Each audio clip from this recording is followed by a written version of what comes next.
So I always use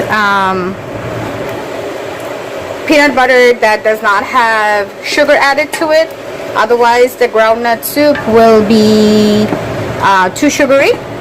So I warm up the pot very little, and then, as you can see, I put it on 3, and then I put the chunk of peanut butter, and then I stir it constantly so it doesn't get burned on the bottom.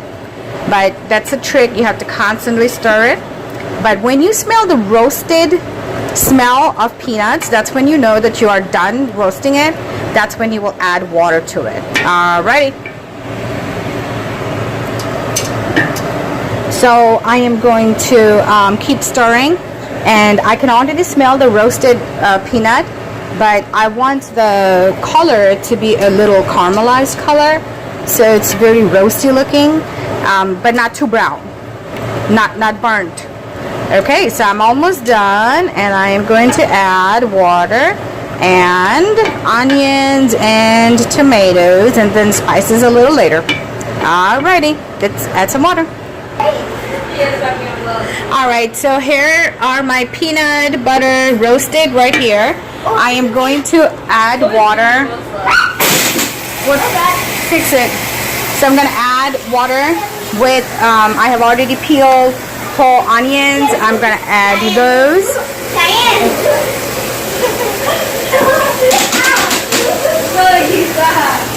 Make sure there's nothing on it. There we go. Alright. And then here's onions peeled, and I went to a farmer's market today to get locally grown, ripe on the vine Roma tomatoes, and I'm gonna use them for my groundnut soup. Here we go with water. I want to make a nice big pot for the whole family because that's all we're gonna be eating. Traditionally, this dish is eaten with rice, but I'm not gonna have rice. We're gonna have it like soup, groundnut soup. That's not very traditional in Ghana, but that's what we're gonna be doing. Oh, those are so yummy. Okay, move your tongue away. Alright, and here I go, adding my tomatoes and my onions. Turn the water off, that's enough.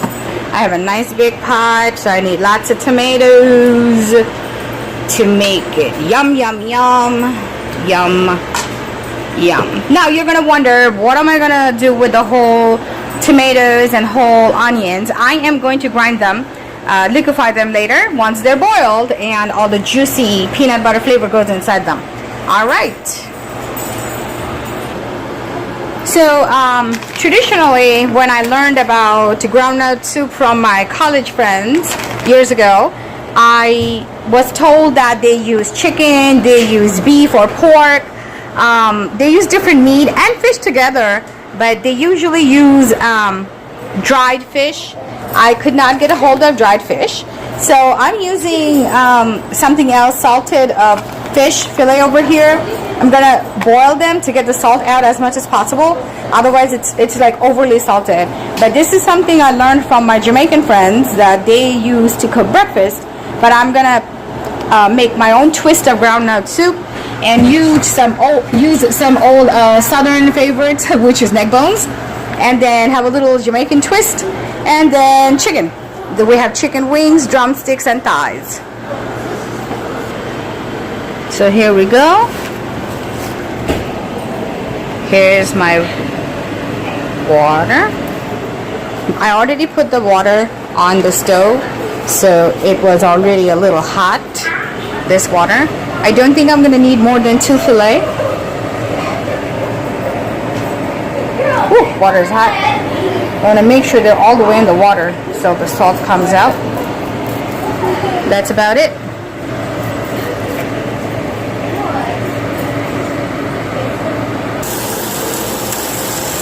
I always wash all my meat. This looks like it has a lot of fat. I'm gonna try to trim fat a little bit.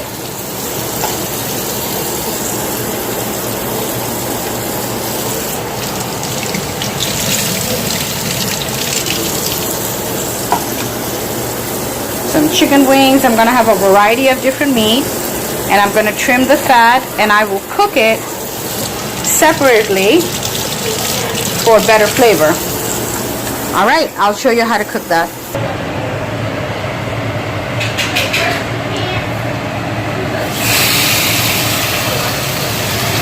Or a little less than medium.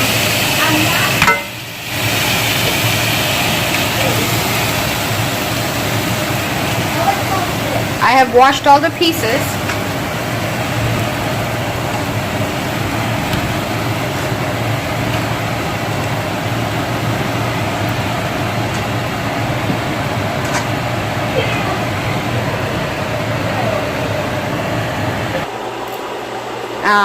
Now it's time for spices. Let's see. This may be interesting. This may be interesting. I love blackened seasoning. I put that stuff everywhere. This is all-purpose seasoning. Mrs. Dash. All right. There's some paprika. What I am looking for is Maggi cubes. Yay! That's it. Chicken flavored bouillon. That's what I really need. I'm going to use this while this is boiling right now with tomatoes and onions in my big healthy pot that I got from my mother-in-law, Alfreda Taylor. And I'm going to use the same bouillons here and some other spices. It depends. You know, the people I learned it from, they didn't tell me exactly what other spices to use. But I'm going to have a little bit of these and some other stuff that I like from my pantry, which I have a whole bunch of seasoning. We love seasoning here. This is the salted fish. I am boiling to get the salt out, and I'm going to change the water to make sure it's still not super salty, because I'm going to add it to this later. So time for me to put these in there. So I have put about 3 or 4 cubes, and I'm gonna put a little bit of other seasoning. I don't want to take away too much from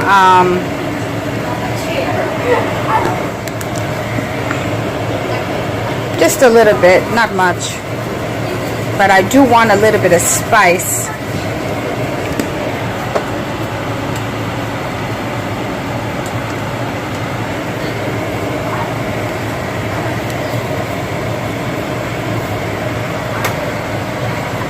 So for spice, I'm going to use my Bangladeshi or Indian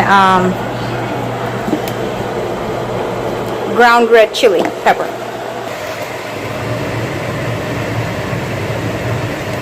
Very little, not much.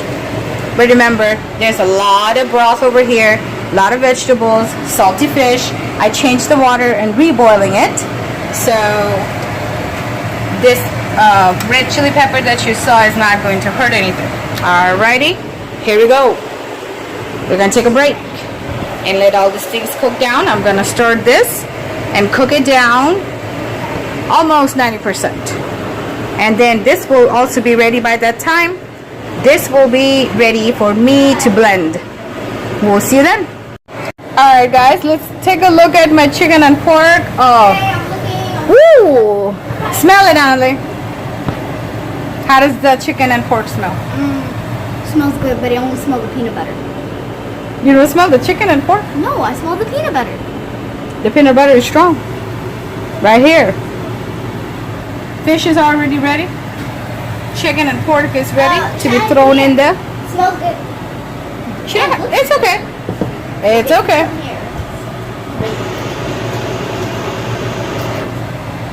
Oh, you got a new blender or something, Mom? Yeah, I do smell it. That's why I smell the peanut butter. Alright. I'm gonna use the Ninja blender to blend the tomatoes and onions. Alright guys, so I have taken the boiled onions and tomatoes out of the pan, and I put it in my Ninja. Oh, here's another one right there. Now, as I was saying, I get a little scared blending hot stuff because it can get, the steam can come out and it can get painful if it splashes on you. So put a little bit of liquid from here in there and let it cool off for a minute before you blend it so it doesn't get painful. All right, chicken and pork looking awesome. Fish ready to go. And this is almost done. Then we're gonna spice this up later. All right. All right, let's see how this goes. This is what I was scared of. Okay, this is great because I can pulse it.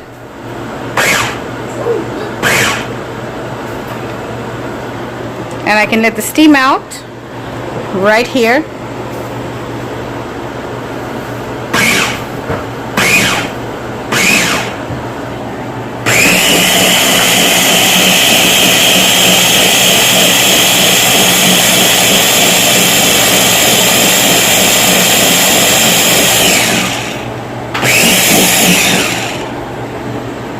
All right, it looks pretty good. Can I try? No, it's not ready to eat.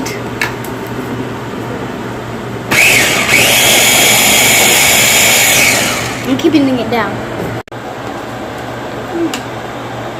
It's just tomatoes and onions.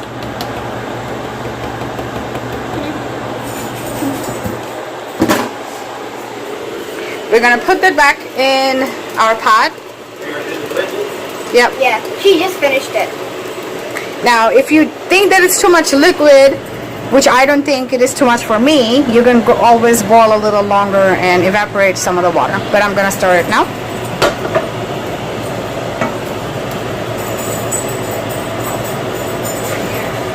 And I'm gonna let it cook for a little bit before I add meat and fish.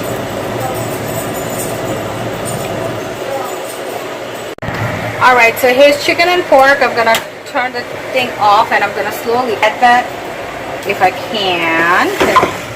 There we go. Try to keep it safe. They're 90% cooked. There's probably a little bit it's thick, so probably in the middle it's not, but that's gonna cook in here. So gently put everything in there.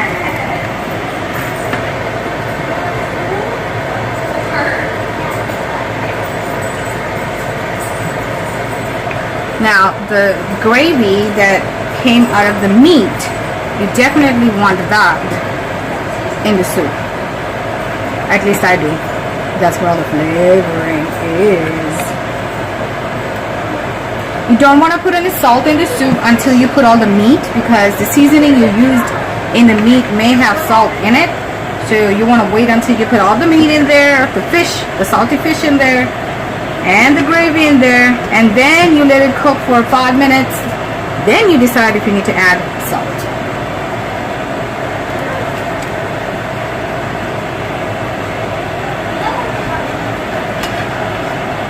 All right,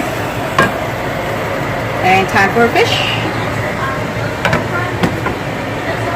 We only did 2 fillet because I just want a little hint of fish, not overpowering fishy.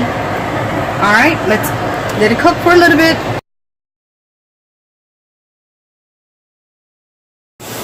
All right, all my meat are boiling in there, including the fish. I added the tomato paste for better orange reddish color. And then I'm adding 3 more cubes, Maggi cubes, for more flavor. I tasted it and I felt like I needed a little more salt. So I'm going to use the all-purpose seasoning salt a little bit.